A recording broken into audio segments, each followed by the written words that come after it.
Continuando a nossa segunda parte, tá? Eu estou experimentando o programa, então eu dei um corte para quando eu mostrei o vídeo e agora eu vou retomar numa segunda parte, porque eu já estou usando a ferramenta nova e experimentando ela em loco com vocês nessa aula.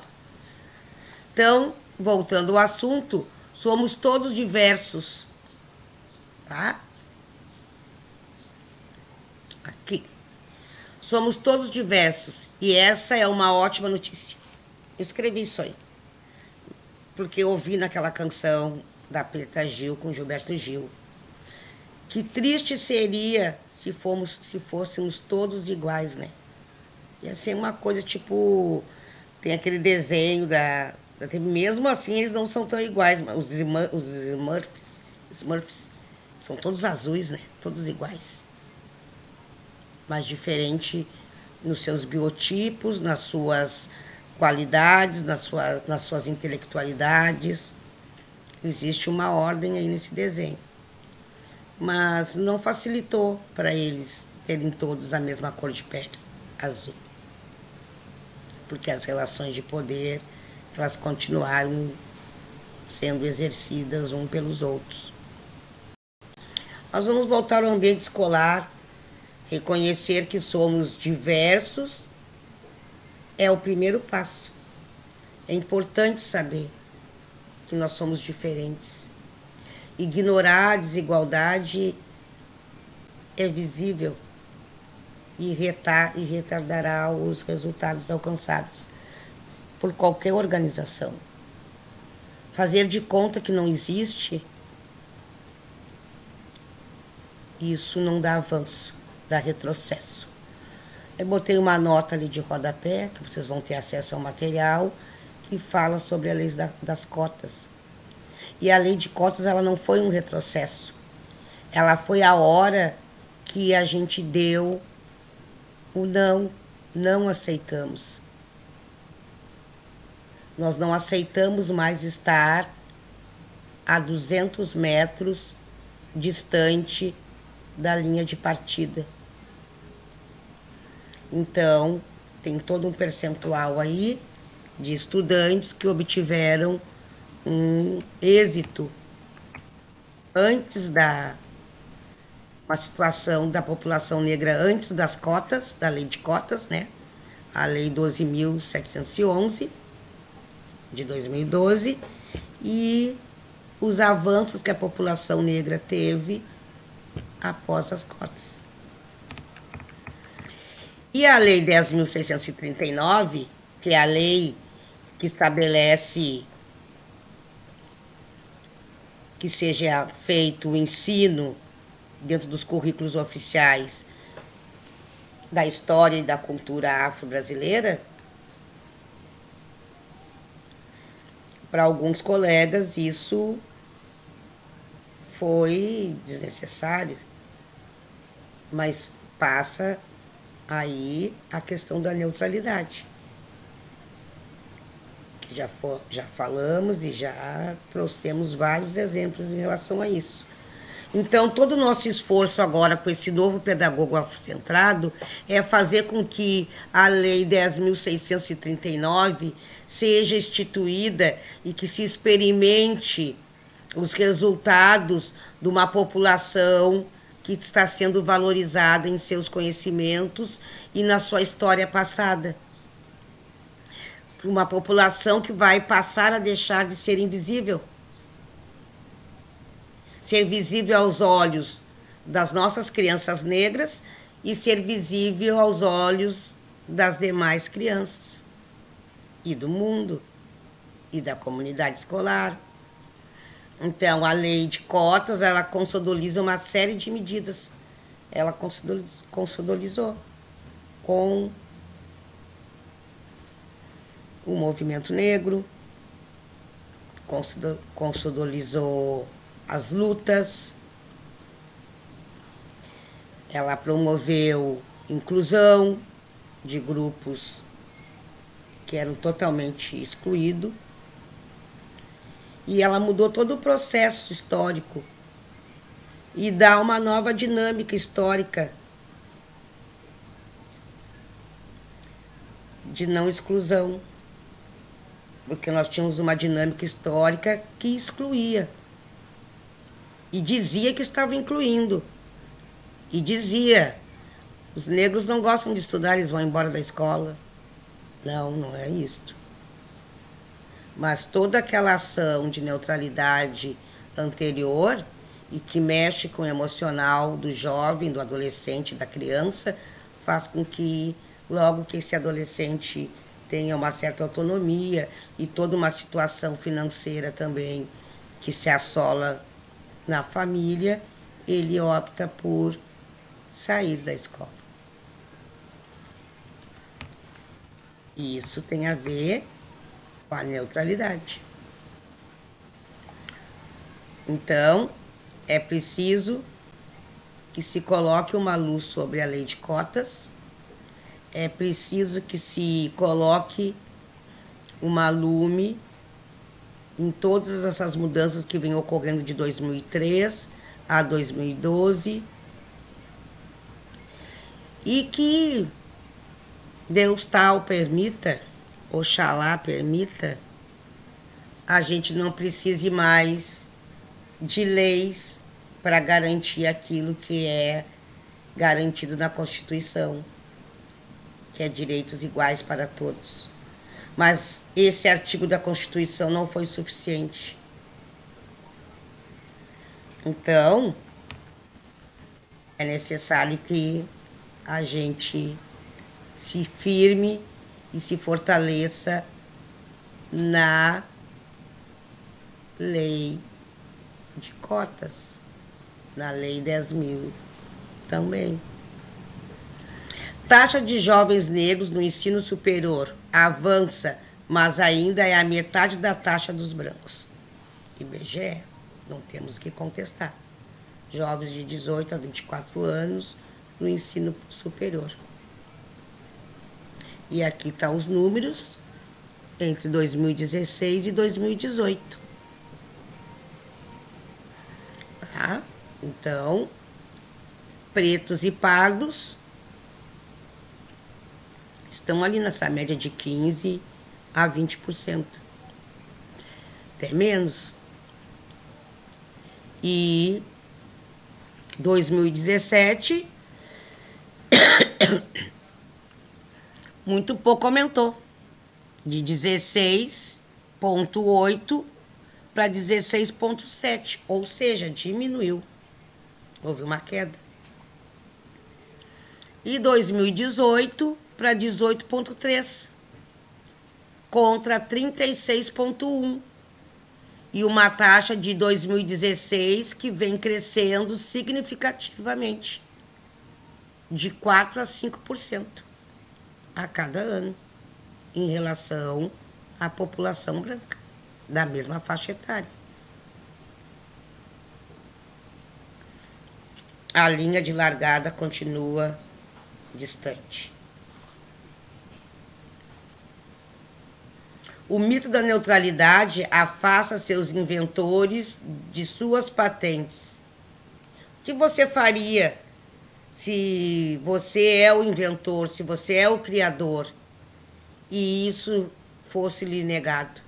Pois isso aconteceu com Benjamin, um afro-americano que inventou a hélice de um barco a vapor para que ele pudesse andar em águas rasas. E quando ele foi apresentar a sua invenção em 1787, foi negado, porque a lei dizia que os negros não poderiam apresentar seus eventos e nem seus inventos. E isso diante de uma carta plena de alforria.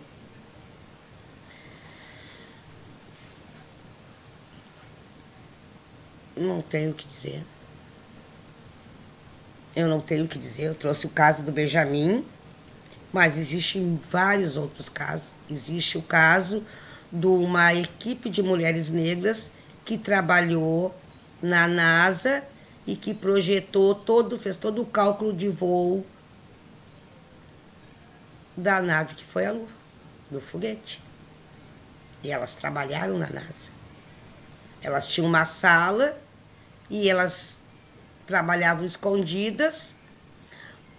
Físicos brancos e mulheres brancas assinavam os cálculos que elas faziam. E ainda elas tinham que sair pela porta dos fundos. Aliás, elas não tiveram direito nem de ver o lançamento. As melhores matemáticas afro-americanas. Não vou falar do negro que inventou a lâmpada. Mas todo mundo diz que foi Thomas Edison. Esse é o mito da neutralidade. O fato é uma luz. Hoje nós podemos, trabalhando na Agenda 2025, a questão do pedagogo afrocentrado é poder dar uma luz sobre Benjamin, e que bom que a minha criança possa ir à escola e saber, e quando ela olhar a hélice de um barco, ela saber que isso se parece com ela e que ela pode. Isso é empoderamento. Isso é o verdadeiro empoderamento. Não é o dia 20 de novembro que nos empodera, mas resgatar a história de todos esses homens e mulheres que passaram por isso. Então, fizemos aqui uma escalinha, até saiu, eu não sei como é que foi que eu errei aqui, que vocês não estão vendo, ou ficou ocultada por trás, mas era um gráfico e com datas. Então, aqui em 1800, a neutralidade ela era clara, não poderíamos chamar de neutralidade. Era totalmente comum, visível. Creio que era muito mais fácil para os ancestrais lidar com a clareza da opinião do homem branco em relação aos negros e indígenas. Depois, já por aí, os meados de 1900, eles começaram a abrandar. Alguns começaram a ficar mais das sombras. E aí se fortaleceu o mito da neutralidade. Aí começa a se fortalecer o racismo estrutural. E hoje, que aqui é a data de 2024, hoje eles estão totalmente escondidos, ocultados. Eles não ouvem, eles não veem, não ouvem e não falam. E além disso, agora, eles desaparecem de forma grupal. E todos em conjunto dizem: nós não somos racistas. Nós não excluímos pessoas. Mas eu ouvi de uma menina na escola, na oficina, e ela perguntou. Não foi o que é uma memória, mas isso vai ficar na memória dela, porque ficou na minha. Por que não nos convidam mesmo para os aniversários? Eu estou numa sala de aula onde tem 15, são 24 crianças. Das 24 crianças, uma criança é negra. Por que essa criança negra não é convidada para o aniversário da turma, da casa? Por que essa outra criança só pode brincar com ela na hora do recreio?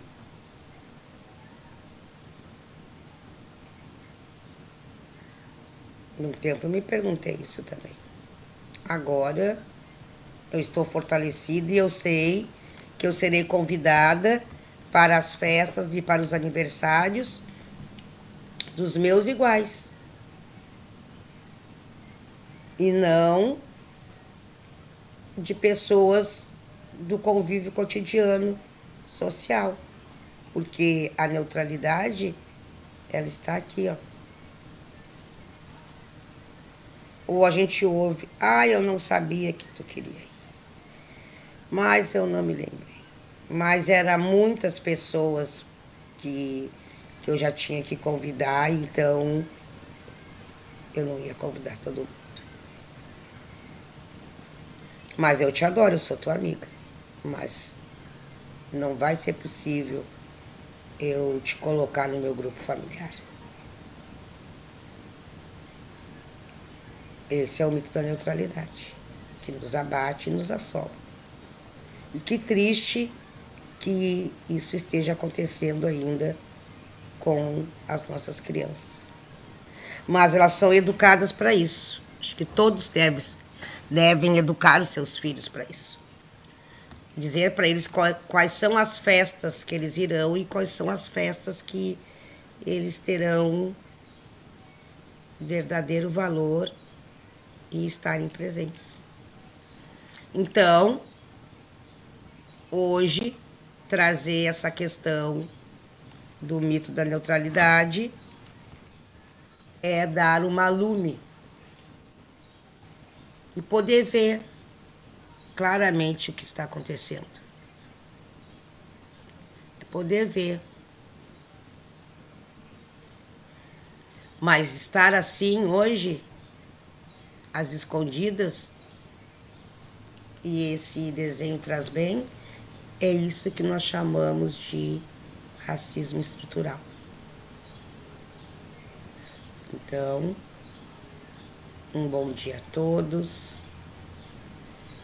Voltaremos para mais um encontro, né? E que bom que hoje nós podemos estar aqui partilhando, falando, não só um apontamento, mas trazendo a realidade. Fazendo com que as pessoas deixem de serem neutras em relação àquilo que desmonta o emocional de um adulto e de uma criança. Um beijo!